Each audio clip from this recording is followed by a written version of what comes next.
Hello dear students, welcome to Accounts in Telugu by Professor Devika Bhatnagar.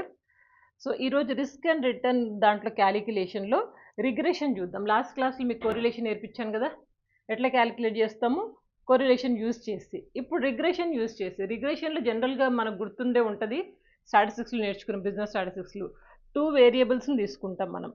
ఆ 2 వేరియబుల్స్ని use చేసి regression calculation చేస్తాము.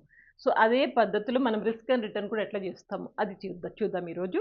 కొన్ని points గుర్తుపెట్టుకోండి, చాలా సింపుల్, ఏం లేదు. మనకి రిగ్రెషన్ అక్కడ అర్థమైందంటే ఇది ఈజీనే, క్యాలిక్యులేషన్స్ అంతే. ఇక్కడ ఏంటి గుర్తుపెట్టుకోవాల్సిందంటే, regression method assumes linear relationship between a dependent variable and an independent variable. ఇది లీనియర్ రిలేషన్షిప్లో ఉంటుంది. ఏంటది? Dependent variable to independent variable. 2 variables కదా మనకు ఉన్నాయి, డిపెండెంట్ ఇండిపెండెంట్. ఈ రెండింటికి మధ్య గల లీనియర్ రిలేషన్షిప్ని తెలిపేదే ఇక్కడ ఇది, ఓకేనా? అదే it enables to calculate the values of 2 constants. ఇదేంటంటే 2 వాల్యూస్ని క్యాలిక్యులేట్ చేస్తుంది. డిపెండెంట్ ఇండిపెండెంట్ వేరియబుల్స్ కదా, ఈ 2 వాల్యూస్ని క్యాలిక్యులేట్ చేస్తుంది. ఆ 2 వాల్యూస్ని ఏమంటాము? Alpha beta.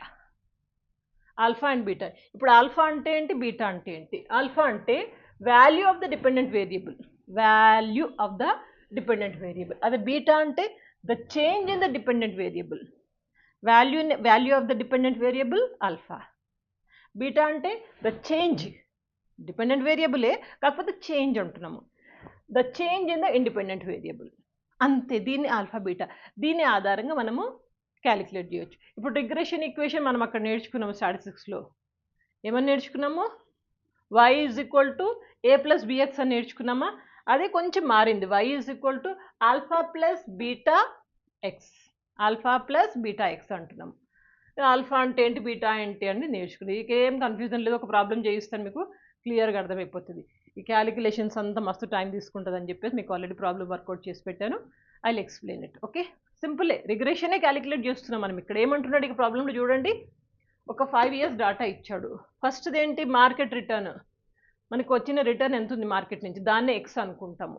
ఇంత వాల్యూస్ వచ్చినాయి ఎవ్రీ ఇయర్, ఒక ఇయర్ సెకండ్ ఇయర్ అట్లా ఇంత వచ్చింది. ఇక సెకండ్ డాటా అంటే జే రిటర్న్, అంటే జే అనే దానికి రిటర్న్ మనకి ఎంత వచ్చింది, ఎంత ఉంది అంటే దీని వై అనుకుంటున్నాం, మనం అనుకుంటున్నాం ఇది ఎక్స్ అండ్ వై. వాడు ఇవ్వలేదు, ఇచ్చిన first data X, second data Y, ఇట్లా 2 డాటాలు ఇచ్చారు. ఇచ్చినాక ఏమంటున్నాడు, determine beta coefficient for J. Beta coefficient for J, J అంటే ఇది కదా, దీనికి బీటా కోఎఫిషియంట్ కనుక్కోమన్నాడు.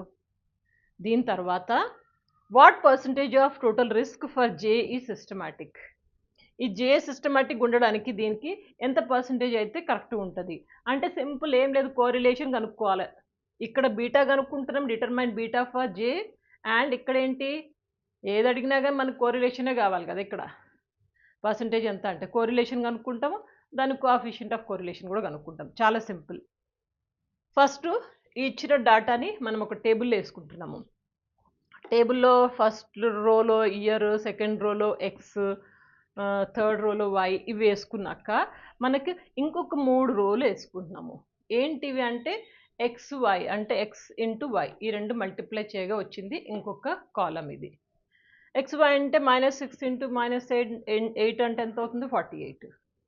ఇంకా నెక్స్ట్ రోలో X square Y square. X square అంటే ఎక్స్ ఇది కదా, -6 ఇంటూ -6 36. అట్లా దీన్ని స్క్వేర్ చేసాము.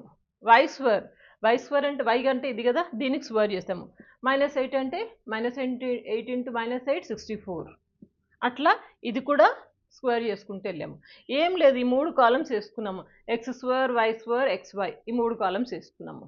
మొత్తం టోటల్ చేయాలి. ఎక్స్ టోటల్ అంటే దాన్ని సిగ్మా ఎక్స్ అంటాము, వై టోటల్ అంటే సిగ్మా వై అంటాము, ఎక్స్ వై దీని total sigma X Y, X square total sigma X square, Y square total sigma Y square.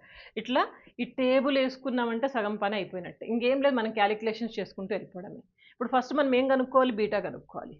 Beta కనుక్కోవడానికి ఈ చిన్న ఫార్ములా గుర్తుపెట్టుకోండి, బీటా ఫర్ జే అంటే వై. ఫార్ములా ఏంటి, N into sigma X Y minus sigma X into sigma Y. గుర్తుపెట్టుకోండి, ఇక్కడ N into sigma X Y, sigma X Y అంటే ఇది కదా, ఈ total into sigma X into sigma Y, సపరేట్గా చేస్తున్నాము. సిగ్మా ఎక్స్ అంటే ఇది, సిగ్మా వై అంటే ఇది, divided by N into X square minus X whole square. అర్థమవుతుందా? X square sigma minus sigma X whole square. ఈ ఫార్ములా ప్రకారం మనం సబ్స్టిట్యూట్ చేద్దాం వాల్యూస్. ఎన్ అంటే ఏంటి? Number of observations. ఎన్ ఉన్నాయి ఇక్కడ 5 కదా. ఎన్ ఎప్పుడైనా 5 ఇంటూ ఎక్స్వై టోటల్ ఎంత? ఇది కదా 876 వేసాం. Minus sigma X into sigma Y. Sigma X అంటే 42, సిగ్మా వై అంటే 59. 42 into 59 divided by N into N అంటే 5. సిగ్మా ఎక్స్ స్క్వేర్ ఎక్కడ ఉంది? ఇక్కడ ఉంది కదా 626.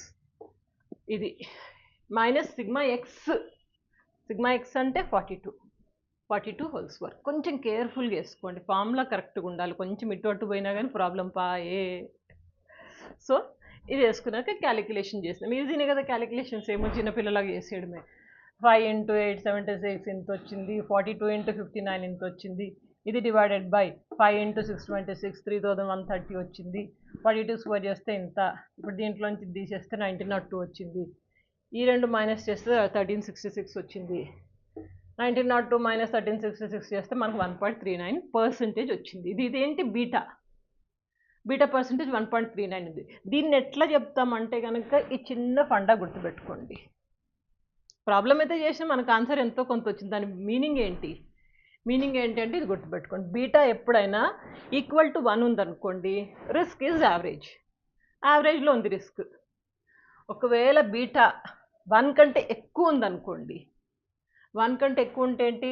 Risk is more than average.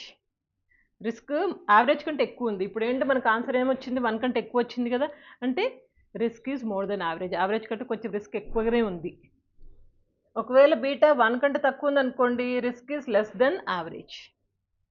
ఇట్లా ఈ ఫండా ప్రకారం 1 ఉంటే యావరేజ్, 1 కంటే ఎక్కువ ఉంటే మోర్ దెన్ యావరేజ్, 1 కంటే తక్కువ ఉంటే లెస్ దెన్ యావరేజ్. ఆ ఫండా ప్రకారం మనం ఇక్కడ చెప్పేది ఏంటంటే ఇక్కడ రిస్క్ యావరేజ్ కంటే ఎక్కువ ఉంది అని చెప్తున్నాము బీటా ప్రకారం. అట్లాగే మనం ఇప్పుడు కోరిలేషన్ కనుక్కోవాలి. కోరిలేషన్ సేమ్ ఫార్ములా, మనం స్టాటిస్టిక్స్లో ఏది యూజ్ చేస్తాం అదే formula. Correlation is equal to N into sigma X Y minus sigma X into sigma X Y. ఇక్కడ కూడా సేమే, పైన ఇదే కింద ఇదే.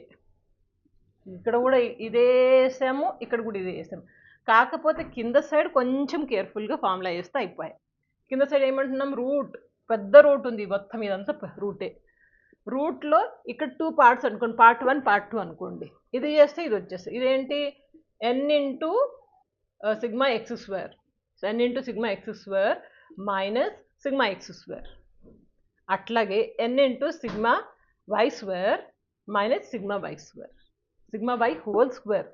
ఇక్కడ కూడా బయట వస్తుంది చూడండి స్క్వేర్. ఇప్పుడు ఇక్కడే సిగ్మా ఎక్స్ స్క్వేర్ అన్నాం అనుకోండి, మారిపోతుంది మీనింగ్. ఎక్స్ స్క్వేర్ అంటే ఈ వాల్యూ వేస్తాం. సిగ్మా ఎక్స్ హోల్ స్క్వేర్ అంటే సిగ్మా ఎక్స్ ఎంత? 42 హోల్ స్క్వేర్.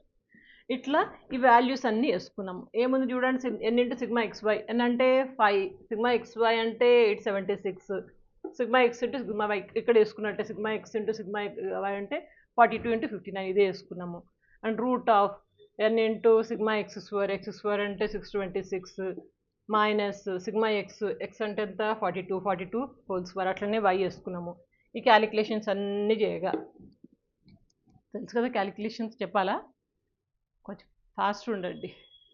ఈ క్యాలిక్యులేషన్స్ అన్నీ చేస్తే మనకు వచ్చింది 0.986. ఇదేంటి? Correlation between both the variables ఇంత ఉంది అంటున్నాము. కోఎఫిషియంట్ ఆఫ్ కోరిలేషన్ చేద్దాము అంటే ఆర్ స్క్వేరే కదా. ఆర్ స్క్వేర్ మనకి ఇంత వచ్చింది కోరిలేషన్. కోఎఫిషియంట్ ఆఫ్ కోరిలేషన్ అంటే దీనికి స్క్వేర్ చేయడం అంటే 0.986 హోల్ స్క్వేర్ ఇంత వచ్చింది. కోరిలేషన్ ఎంత ఉంది అంటే నియర్ బై 1 కదా. కోరిలేషన్ బాగానే ఉంది వీటికి, ఓకే. దీనికి అయితే మనకి యాజ్ పర్ కోరిలేషన్ ఇది ఓకే, బట్ బీటా వైజ్ మాత్రం this risk is more than the average. ఎక్కువ ఉంది, రిస్క్ ఉంది అని చెప్తున్నాం, అంతే సింపుల్. అర్థమైంది కదా ప్రాబ్లం? ఏం లేదు, చాలా సింపుల్. రిగ్రెషన్ ఈక్వేషన్ కనుక్కున్నాం. బీటాక్ ఫార్ములా ఒకటి గుర్తుపెట్టుకోండి. ఇదైతే మన కోరిలేషన్ ఫార్ములా సేమ్ స్టాటిస్టిక్స్లో ఉన్నదే, అంతకంటే ఇంకేం లేదు. క్లియరే కదా? వీలైతే మీకు ఒక ప్రాబ్లం కింద కామెంట్ బాక్స్లో ఇస్తాను, లేదా మీ టెక్స్ట్ బుక్స్ ఏమైనా ఉంటే మీరే వర్కౌట్ చేయండి, ఓకేనా? ఇంకా కొన్ని ఎక్కువ చేద్దాము. స్టే కనెక్టెడ్, కొంచెం ప్రాక్టీస్ బాగా చేయండి. తప్పకుండా 10 మందితో వీడియో షేర్ చేసుకోండి. స్క్రీన్ షాట్ తీసుకోండి. నేను వెళ్తున్నాను. Good luck.